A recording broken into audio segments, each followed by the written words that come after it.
यार सब गजब है ना। सस्ता शाहरुख खान हूं मैं। चलिए शुरू से शुरुआत करते हैं। जिसकी कोई नहीं करता चर्चा, उसी की बात करते हैं। आपने देखा वीडियो में कि बच्चे स्कूल जाने के लिए कितनी मेहनत कर रहे हैं। अब हम ये देख लें कि स्कूल बच्चों के लिए क्या कर रहे हैं। पहला काम, पढ़ो। कोई नहीं, मैं ही बता देता हूं। बच्चे को एक मशीन में बदल देते हैं और उसकी क्रिएटिविटी को खत्म कर देते हैं। भैया जी कैसे, बताते हैं ना। पहला तरीका बहुत सिंपल सा है, ताली और गाली का। जो काम तुम्हें बच्चे से करवाना है, ताली यानी सम्मान दे दीजिए उसे, बार बार करेगा।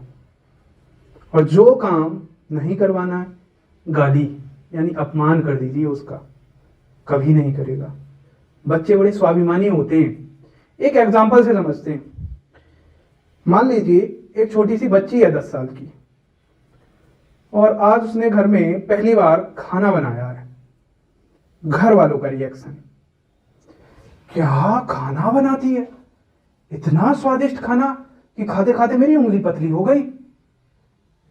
पहली बार उसने बर्तन धोए हैं, ओह लोहे की कढ़ाई को तो चांदी में बदल दिया, शीशा खरीदने की तो जरूरत ही नहीं है। कुछ जादू है तुम्हारे हाथों में, छिपा रहे हो छिपा रहे हो। उसने पहली बार कपड़े धोए, क्या कपड़े चमकाती हो, तुम्हें तो निरमा का ब्रांड एम्बेसडर होना चाहिए। धन्य है भाग्य हमारे जो लड़की के रूप में तुम हमारे घर पधारे। और उसने पहली बार रोटी बनाई है। रोटी में क्या मिठास है, चीनी मिलाई है ना तुमने, झूठ बोल रहे हो, चीनी मिलाई है। अरे नहीं भैया चीनी नहीं मिलाई है, नहीं झूठ बोल रहे हो। और इतनी गोल रोटी, इतना गोल तो सर्कल भी नहीं होता है। प्रकार से बनाया ना तुमने, नहीं भैया हाथ से बनाया। अब उस बच्ची को सब आकर मिल मिलकर ब्रेन वॉश करेंगे और उसे एहसास तक नहीं होगा कि मैं जिस लिए आई थी वो ये काम नहीं है। और वो इसी काम को अपनी जिंदगी समझ लेगी, अपनी जिम्मेदारी समझ लेगी। और वो कभी सवाल भी नहीं पूछ पाएगी कि ये सब काम, झाड़ू पोछा बर्तन खाना बनाना, मैं ही क्यों करूं, मेरा भाई क्यों ना करे। क्योंकि वो ताली का शिकार हो चुकी है और ये काम जीवन भर चलता रहेगा और वो कभी सवाल नहीं पूछेगी किसी से। यही काम चलता है स्कूलों में। बच्चे को काम दिया जाता है और वो जैसे ही करके ले जाता है, स्कूल में तालियां यानी उसे सम्मान दे दिया जाता है। अब वो बच्चा ये सोचेगा भी नहीं कि ये विश्व की राजधानी तो याद की है मैंने, ये तो किताब में भी है, गूगल पे भी मिल जाएगी, हुआ क्या इससे। और वो इस रेस में शामिल हो जाएगा, ट्रॉफी दी जाएगी, इनाम दिया जाएगा और उसे जिंदगी भर एहसास नहीं होगा कि मैं ऐसी रेस में शामिल हो चुका हूं जिसमें जीत के भी मैं जिंदगी में हार जाने वाला हूं। और ये रेस होती है रैट रेस, जिसमें जीतने का मतलब है हारना। दिखाई तो ऐसा देगा कि मैं जीत रहा हूं, लेकिन लाइफ में मैं हार जाऊंगा। और बच्चे का हो जाता है मशीनीकरण। और वो क्या क्या चीजें याद करता है, वो याद करेगा, टीचर उसे याद करवाएंगे a+b का होल स्क्वायर। क्या स्क्वायर, ए यहाँ एस है, बी यहाँ बुल है। हाँ आज मैं तुम्हें फुल फॉर्म भी बता ही देता हूं, किसी ने बताई नहीं होगी। S square plus bull square plus 2 into S into bull. S का मतलब गधा होता है। मैं गधा जानवर वाले की बात नहीं कर रहा हूं। गधा, गधा का मतलब है ग से गलत और धा से धारणा। जिस बच्चे की गलत धारणा बन जाए, उसकी गलत धारणा बन चुकी है कि याद करना, नंबर लाना ही मेरा काम है, और वो जिंदगी भर सवाल नहीं पूछेगा। और हिम्मत कर भी ली ना सवाल पूछने की, तो क्या पूछेगा, सर ये क्वेश्चन पेपर में आएगा। बस एस स्क्वायर बुल स्क्वायर, बैल। बैल, यहां भी मैं जानवर की बात नहीं कर रहा हूं। बैल का मतलब बिना सोचे समझे जो काम उसे दिया जाएगा वो करता जाएगा। एक बात बताओ मुझे कि दो बच्चे हैं,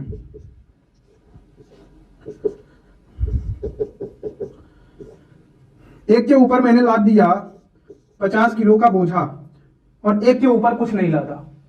इन दोनों को मैंने 1 किलोमीटर की रेस दौड़ाई। बताओ कौन जीतेगा? सिंपल, कौन जीतेगा? ये जीतेगा। रीजन? क्या पूछते हो तुम कि इसके ऊपर कोई बोझ नहीं है और इसके ऊपर 50 किलो का बोझ है। यही तो मैं समझाना चाह रहा हूं। एक बार अल्बर्ट आइंस्टीन से पत्रकार ने फोन नंबर पूछ लिया। अल्बर्ट आइंस्टीन ने डायरी खोल ली। तो पत्रकार बोला, आप इतने बड़े साइंटिस्ट हैं और आपको अपना नंबर याद नहीं है? उन्होंने जवाब क्या दिया कि इसीलिए तो मैं साइंटिस्ट हूं कि मैं अपने दिमाग पे फालतू का बोझ नहीं रखता हूं। और हम क्या करते हैं, बच्चे क्या करते हैं, समाज दुनिया सबकी चीजें रट के दिमाग में रखेंगे, जबकि वो चीजें किताब में भी हैं और गूगल पर भी हैं। और इस बच्चे की क्रिएटिविटी एकदम मर जाएगी। क्रिएटिविटी होती क्या है, कई बच्चों को तो ये भी नहीं पता होता है। चलो बता ही देता हूं थोड़ा सा। क्रिएटिविटी नया कुछ सोचने की क्षमता। तुम कितना नया सोच पाते हो। आज हम 4 पैरों से हवा में उड़े हैं, मतलब हवाई जहाज बनाया हमने, तो वो किसका कमाल है? क्रिएटिविटी का। आज हम जंगलों से बुर्ज खलीफा में रह रहे हैं, किसका कमाल है? क्रिएटिविटी का कमाल है। क्रिएटिविटी से ही तुम लोगों की जरूरत के लिए कुछ नया बना पाओगे और लोगों की जरूरत पूरी कर पाओगे ना, तभी तुम जरूरी बन पाओगे। वरना लोग तो बूढ़े माँ बाप को भी छोड़ देते हैं वृद्धाश्रम में, जिनकी वजह से वो छोड़ने के लायक हुए। ताली और गाली वाले तरीके का निष्कर्ष क्या निकला, बताते हैं ना। निष्कर्ष ये है कि इनाम मिलने का ये कतई मतलब नहीं है कि तुम अच्छी दिशा में आगे बढ़ रहे हो। इसका बस ये मतलब है कि इनाम देने वाला जो तुमसे चाह रहा था वो तुम बिना सोचे समझे करे जा रहे हो सकता है उसी क्लास में कोई बच्चा हो, बहुत क्रिएटिव हो, लेकिन रट के नहीं लाए और उसे रोज अपमानित किया जाए। तो इसका यह मतलब है कि गाली जिसे मिलती है ना, उसका भी ये मतलब नहीं है कि लाइफ में बहुत पीछे रह जाएगा। बस इसका मतलब ये है कि जो अपमानित करने वाला है ना, तुम उसके हिसाब से काम नहीं कर रहे हो। बस अगर स्कूल में साइकिल को भी सिलेबस में डाल दिया जाए तो साइकिल कभी बच्चे चलाना सीख ही नहीं पाएंगे। क्यों? क्योंकि साइकिल के लिए मोटी मोटी किताबें बना दी जाएंगी, लेकिन बच्चे को कभी साइकिल हाथ में नहीं पकड़ाई जाएगी। अगला तरीका देखते हैं जो बच्चों के मशीनीकरण में यूज होता है, वो है कंपैरिजन। बताते हैं।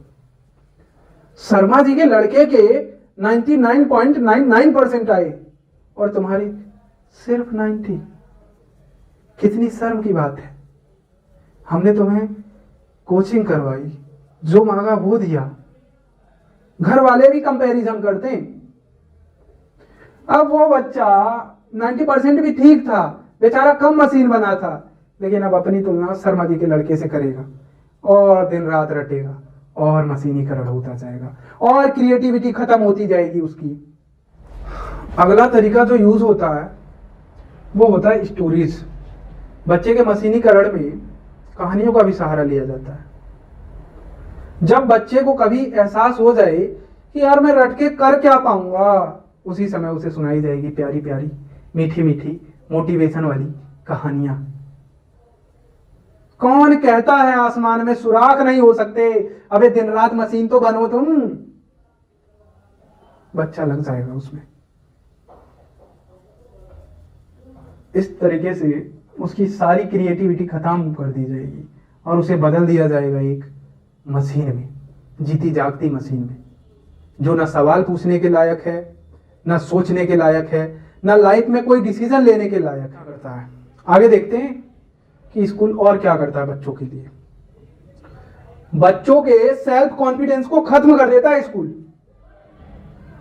भैया जी कैसे?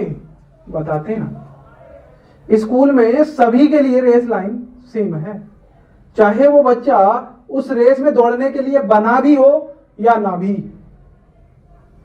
दौड़ना तो पड़ेगा ही। एग्जाम्पल से समझते हैं। एक खरगोश है, एक मछली है। मछली तैरने के लिए है, खरगोश दौड़ने के लिए। खरगोश दौड़ सकता है तेजी से, लेकिन दोनों को हमने नदी में रेस लगवा दी। कौन जीतेगा? मछली। बहुत गजब। खरगोश क्या सच में हारा है या हमने हरा दिया उसे? वो बेचारा तो मरते मरते बचेगा, और बच भी गया ना तो लोग क्या कहेंगे? धत बकलोल, तू लाइफ में क्या करेगा यार? एक मछली को नहीं हरा पाया, तू लाइफ में क्या ही करेगा? छी है तेरे ऊपर। अब खरगोश बेचारे का सेल्फ कॉन्फिडेंस कहां जाएगा कि यार सच में मैं मछली को नहीं हरा पाया, क्या मैं लाइफ में कुछ कर भी पाऊंगा या नहीं कर पाऊंगा? वो खरगोश कोई और नहीं है, स्कूल में जाने वाला बच्चा है। हो सकता है वो बच्चा पढ़ाई के लिए बना ही ना हो, वो बच्चा क्रिकेटर बनना चाह रहा हो, सिंगर बनना चाह रहा हो, डांसर बनना चाह रहा हो, एक्टर बनना चाह रहा हो, लेकिन नहीं, हमें तो सबको एक रेस में दौड़ाना है।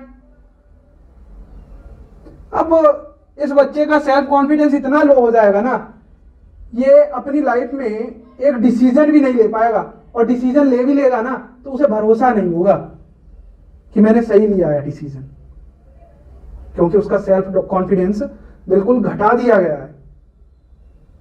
और उसे घटाया किसने? नहीं बोलूंगा मैं। पता है तुम्हें, एक बात बताता हूं, इस दुनिया में आज तक जितने युद्ध हुए हैं ना, उसमें जितने लोग मारे गए हैं, उससे ज्यादा लोग सुसाइड करके मरे हैं। यही बच्चे जाके आगे डिप्रेशन का शिकार होते हैं और फांसी लगा देते हैं। जानवर कभी फांसी नहीं लगाता है, लेकिन आदमी बेचारा, इतना समझदार आदमी, उसके कॉन्फिडेंस को ऐसा खत्म किया गया कि वो जानवर से भी नीचे चला जाता है और फांसी लगा लेता है। सुसाइड भी आत्महत्या नहीं होती है, मर्डर होता है। उसकी बात कभी और करेंगे हम। और यही चलता रहा ना तो तारे हमेशा जमीन पर होंगे, अपनी जगह पर नहीं। लास्ट वाला काम क्या करता है स्कूल? बच्चे को एक बोझ बना के छोड़ देता है। भैया जी कैसे? बताते हैं ना। जब बच्चे को तुम एक मशीन में बदल दोगे, उसकी क्रिएटिविटी को ले लोगे, उसके सेल्फ कॉन्फिडेंस को मार दोगे, तो बच्चा बचेगा क्या? बस एक जीता जागता इंसान, और वो समाज पे बोझ बन जाएगा।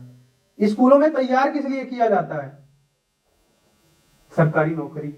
जो ज्यादा पढ़ने में तेज होगा, आईआईटी कर लेना बेटा तुम, आईएएस वाईएएस बन लेना तुम। नहीं, तुम्हें डॉक्टर बनना चाहिए, तुम्हारा इंटरेस्ट डॉक्टर में है ना। सरकारी के अलावा बच्चे को कुछ सोचवाया ही नहीं जाता स्कूलों में। और जो कमजोर होगा, तुम ग्रुप डी लायक हो, हाँ ग्रुप डी मिल जाएगी तुम्हें। और पता है सरकारी नौकरी है सिर्फ 1% से भी कम, तो 99% लोग कहां जाएंगे? बच्चे कहां जाएंगे?